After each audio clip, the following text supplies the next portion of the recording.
You might have heard that Queen Sheba was black, but you were never told the full story about her, only her connection to King Solomon. In this video, we reveal the details about Queen Sheba that are rarely talked about. Stay until the end. Her name still lives in 3 continents. In Ethiopia, they call her Makeda. In Yemen and across the Arab world, she is Bilqis. In old Hebrew writings, she is simply the Queen of Sheba.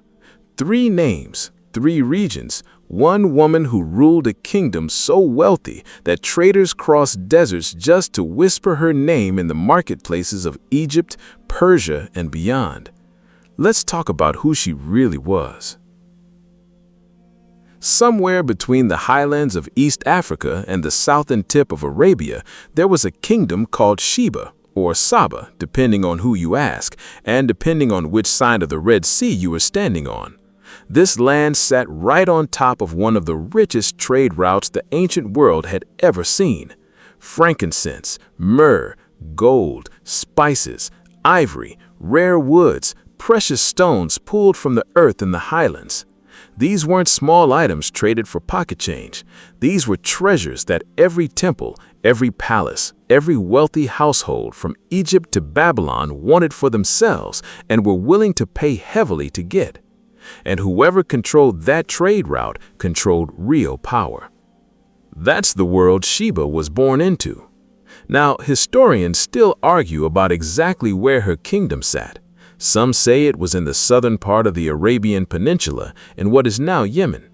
Others, especially in Ethiopian tradition, say her homeland stretched across the Red Sea into the highlands of Africa, in the region we now call Ethiopia. And honestly, the most convincing answer is that her kingdom touched both sides.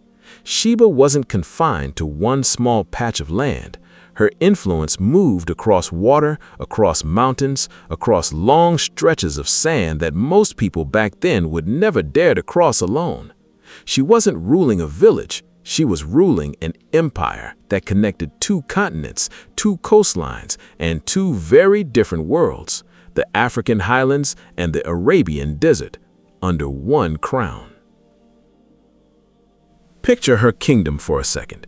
Caravans loaded with incense, moving in long lines across the desert, guided by men who knew the stars better than they knew their own villages. Ships crossing the Red Sea packed with goods bound for ports in Africa and Asia. Markets full of merchants speaking different tongues, all doing business under one government, her government. Camels carrying sacks of gold dust, donkeys loaded with bundled myrrh resin still sticky from the trees it was harvested from. The smell of incense thick in the air of every port town she controlled.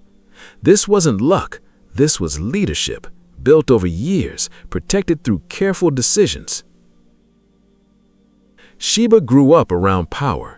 Her family held authority in a region where trade was everything, and from a young age, she understood something most rulers of her time never grasped, that wealth without wisdom collapses. Gold means nothing if you don't know how to protect it, grow it, and pass it on to the next generation in better shape than you received it. So when she took the throne, she didn't just inherit a kingdom, she built on it, brick by brick, decision by decision. Under her rule, Sheba's territory expanded. She strengthened trade agreements with neighboring lands, sending envoys instead of soldiers whenever possible.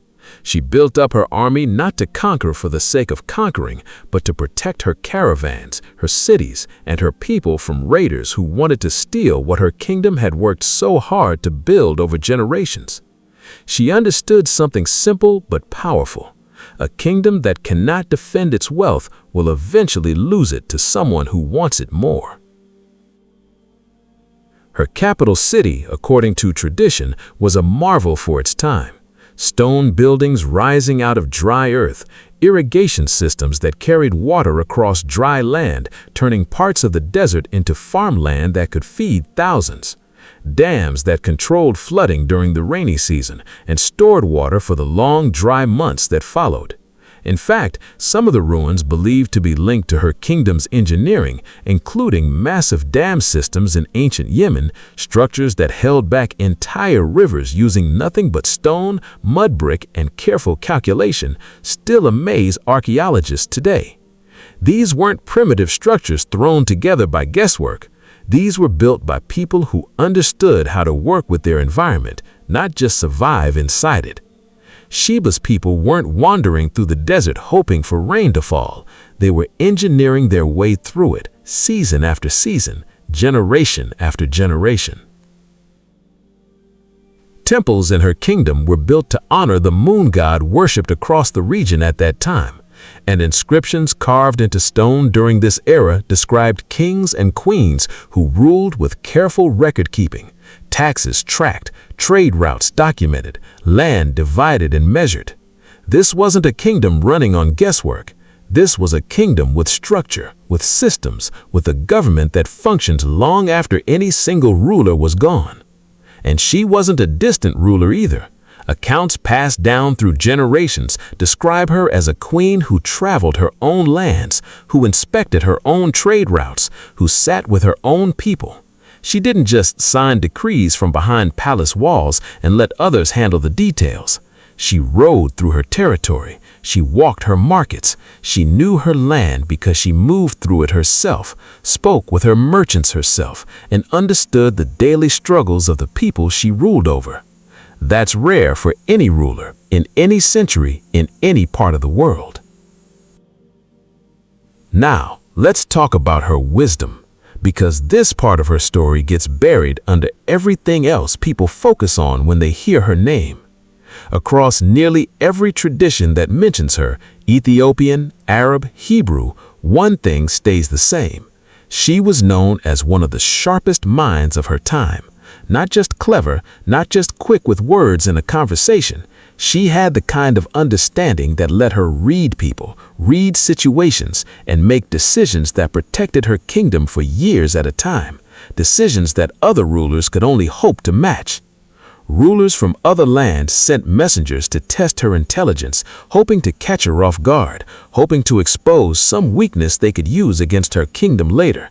She answered every riddle, every trick question, every attempt to make her look foolish in front of her own court, in front of foreign dignitaries who came to expect to find a queen they could underestimate. She never flinched. She never stumbled. This is important because in the ancient world, a woman ruling alone, without a husband beside her on the throne, was rare and often looked at with suspicion by neighboring powers. Many neighboring kingdoms expected her to fail, expected her wisdom to run dry, expected her to eventually need a man's guidance to keep her empire standing steady. She proved every single one of them wrong, year after year, decision after decision.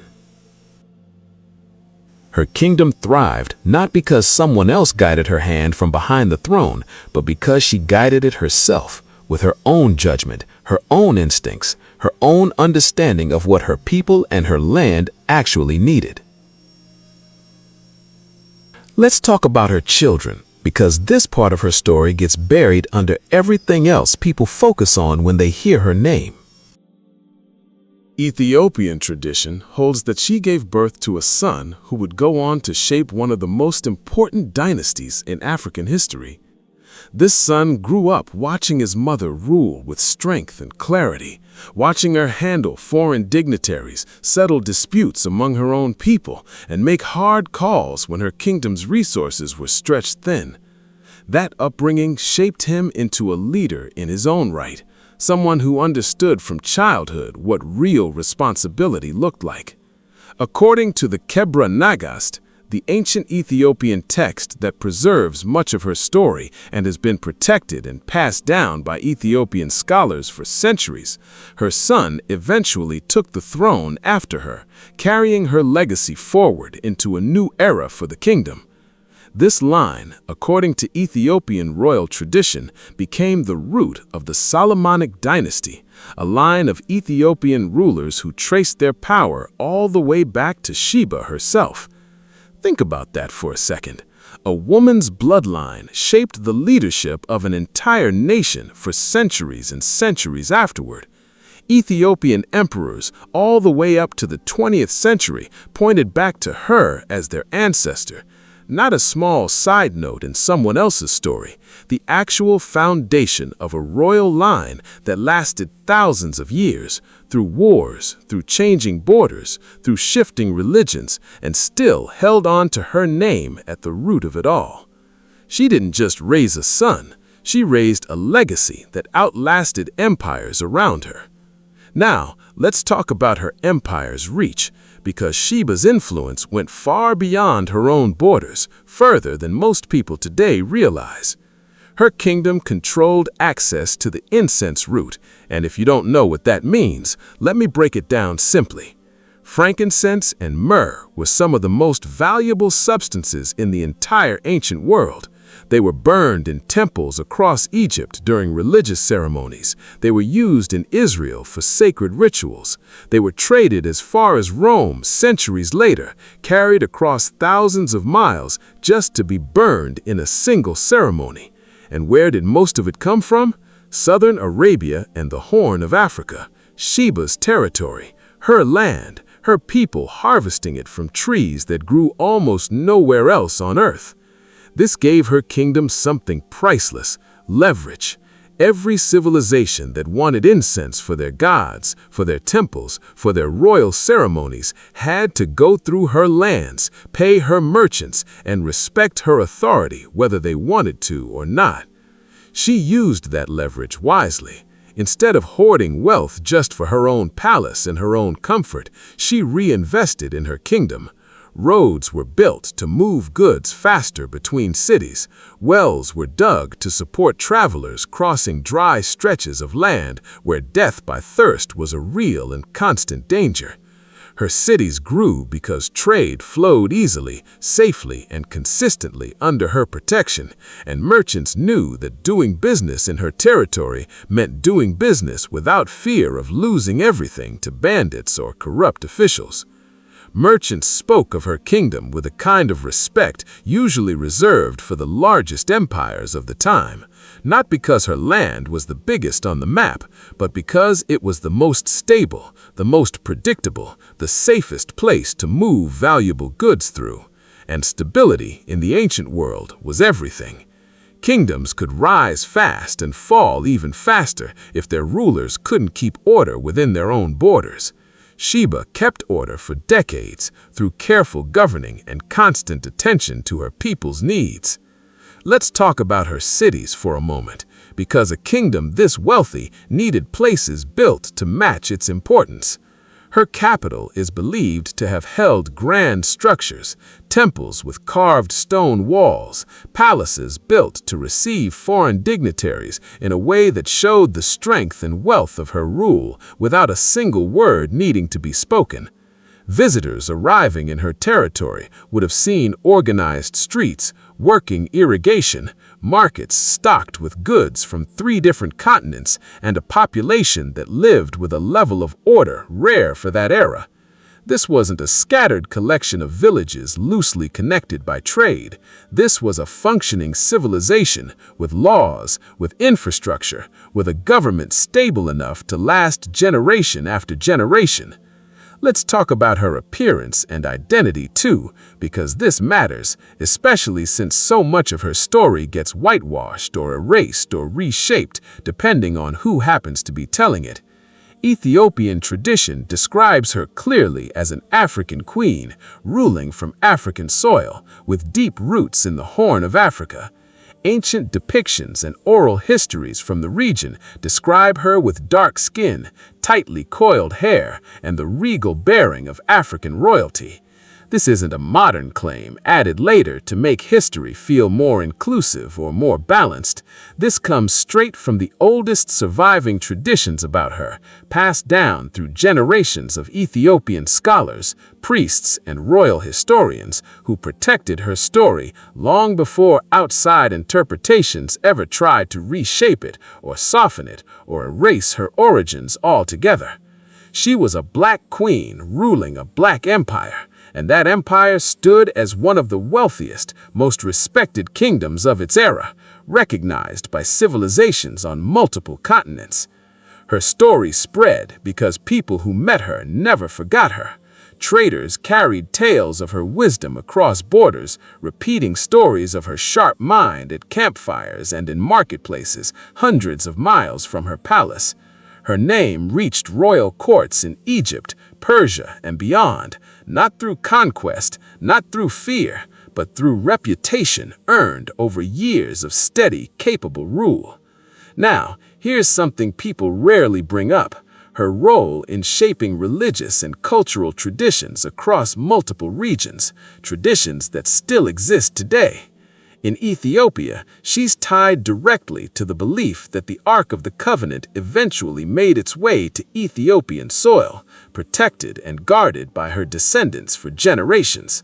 Whether or not you believe every detail of that story, what matters is this: an entire nation built centuries of religious identity around her lineage. Churches in Ethiopia still hold ceremonies today that trace their spiritual authority back through her royal line, back through her son, back to her. In Yemen, she's remembered as Bilqis, a queen whose wisdom and rule left such a mark that her story survived thousands of years of retelling, eventually appearing in the Quran as a symbol of sharp intelligence and strong, capable leadership. 3 different regions, 3 different religious traditions, all of them agreeing on one thing: she mattered, and her memory was worth protecting. Let's slow down here for a moment and really sit with what that means. Most rulers from thousands of years ago are barely remembered outside of academic circles, forgotten to everyone except scholars who studied old texts for a living. Sheba's name survived in religious texts, oral traditions, royal genealogies, and cultural memory across multiple continents, carried forward by ordinary people who wanted to keep her story alive. That kind of staying power doesn't happen by accident. It happens when a person's actions during their lifetime were significant enough that people refused to let their story disappear, generation after generation. Her kingdom eventually faced the same fate every ancient empire eventually faces: time. Trade routes shifted as new paths opened and old ones closed. Political powers rose and fell around her region as centuries passed. But even as her physical kingdom changed shape over the centuries that followed her reign, her legacy didn't disappear. It transformed into something bigger than land or borders. It became identity itself, something people carried with them wherever they went. Ethiopian royalty carried her name in their bloodline for generation after generation, using it as the foundation of their right to rule. Yemeni tradition kept her story alive through poetry and oral history passed down at gatherings and in royal courts. Religious texts across 3 major faiths mentioned her, each culture holding on to a piece of her story like it belonged to them too, like she was theirs to remember and honor. Think about the kind of woman it takes to leave that kind of mark. Not through war, not through destruction, but through governance, through trade, through wisdom, and through the sheer force of her presence in every room she entered. She managed a kingdom during a time when women rarely held that kind of unshared authority anywhere in the world. She protected her trade routes without losing her people to unnecessary conflict. She raised a son who carried her name into the foundation of a royal dynasty that lasted for centuries after she was gone. She built cities, engineered water systems that turned desert into farmland, strengthened her military for protection rather than aggression, and turned her land into one of the most respected kingdoms of the ancient world, known and spoken of on multiple continents. And she did all of this while carrying the weight of being watched, tested and doubted by nearly everyone around her simply because of her position as a woman sitting on a throne that most expected a man to occupy. She didn't just survive that pressure, she used it to sharpen her rule even further, turning doubt into motivation and skepticism into fuel. By the time her reign came to an end, Sheba had already secured something most rulers never managed to secure in a lifetime: a legacy that outlived her kingdom's borders, outlived her own generation, and kept growing long after she was gone. Her descendants carried her name forward through centuries of Ethiopian history. Her story crossed oceans, deserts, and centuries without losing its core truth. Scholars, historians, and everyday storytellers kept her memory alive across Africa, Arabia, and beyond, long after her physical reign had ended and her kingdom had changed hands many times over. Today, when people say her name, most only remember one small piece of her story, a single meeting, a single connection to someone else's legend. But now you know the fuller picture. A queen who ruled with intelligence and patience, a mother who raised a dynasty that lasted for centuries, a leader who built roads, protected trade, engineered water systems, and turned her kingdom into one of the wealthiest and most respected powers of the ancient world, known from Egypt to Persia to lands even further beyond. A black queen from African soil, whose name still echoes across 3 continents thousands of years later, spoken in 3 different languages, honored in 3 different traditions. That's the real story of Sheba, not a footnote in someone else's tale. Her own story, built by her own hands, carried forward by her own bloodline, remembered because of what she actually did with her life and her power. If this kind of history moves you the way it moved me putting it together, do me a favor, hit subscribe and stay close for the next one, because there are so many more stories like hers waiting to be told properly, waiting for the world to finally hear them the right way.